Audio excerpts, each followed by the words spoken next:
El senyor Domingo parlava de l'obligació de denunciar. Miri, la realitat és des de les pimes és que a les pimes el valor principal és la personalització. Vostè m'entra a la meva empresa dient que em va denunciar i jo li asseguro que no m'arribarà a denunciar, perquè aquest marc de manteniment de la relació personal fa que vostè i jo trobem 1000 solucions abans d'anar a l'arbitratge i 1000 solucions abans de que vostè em denunciï. Què vull dir amb això? Torno a reclamar, penso que hi ha un concepte d'empresa anònim, general, gran, que sembla que funcioni amb manca d'identitat. No? I hi ha una altra realitat, que és una empresa que la vas a buscar, que la trobes, que la tens allà. Per tant, el concepte de la denúncia també tècnicament és diferent.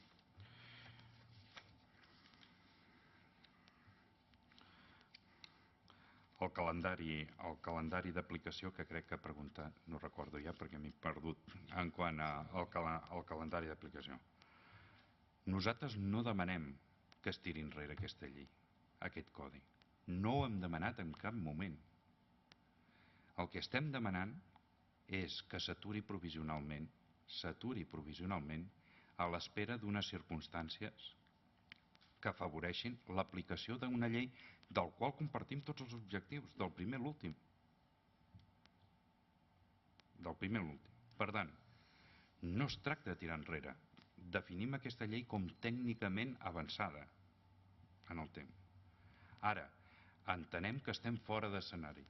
És a dir, anem a aplicar una norma a unes circumstàncies. No entro en el món dels consumidors, però entro en el món de les pimes, en què segurament ens farem mal.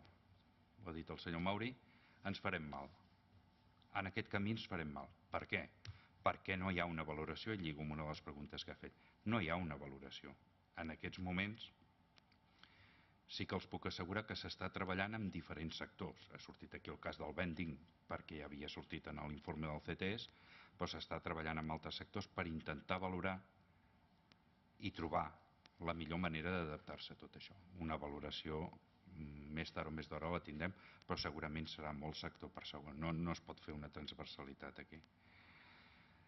Tenint en compte, a més, que hi ha un altre aspecte que molts cops el que està al final de la cadena empresarialment, algunes de les coses que se li poden reclamar depenen del seu antecessor a la cadena.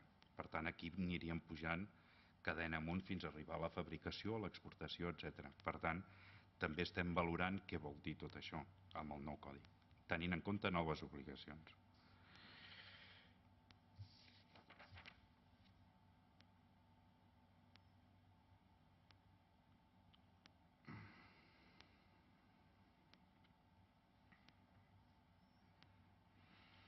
Doncs hi ha una pregunta que em sembla que ha formulat vostè de com havíem sigut acollits per la direcció, per l'àrea que havia redactat la llei. Fenomenalment bé. És a dir, vam presentar 300 al·legacions en l'audiència, en el tràmit inicial, vam presentar, ha seguit el procés, va arribar al CTS, vam presentar més al·legacions, estem en el vot particular, després bé, la relació és boníssima i el que sí puc dir és que hem tingut moltes reunions i s'estan encara una mica reflexionant sobre determinats aspectes, però hi ha alguns aspectes de la columna vertebral que vostè deia, de la importància una mica que té aquest teixit de pimes, que creiem que una mica potser es podien haver modificat abans. No tant perquè tècnicament siguin incorrectes, sinó perquè unes coses es concreten molt i d'altres es deixen de concretar, com són els motius pels quals podem ser sancionats en falta de lleu, tenint en compte l'import.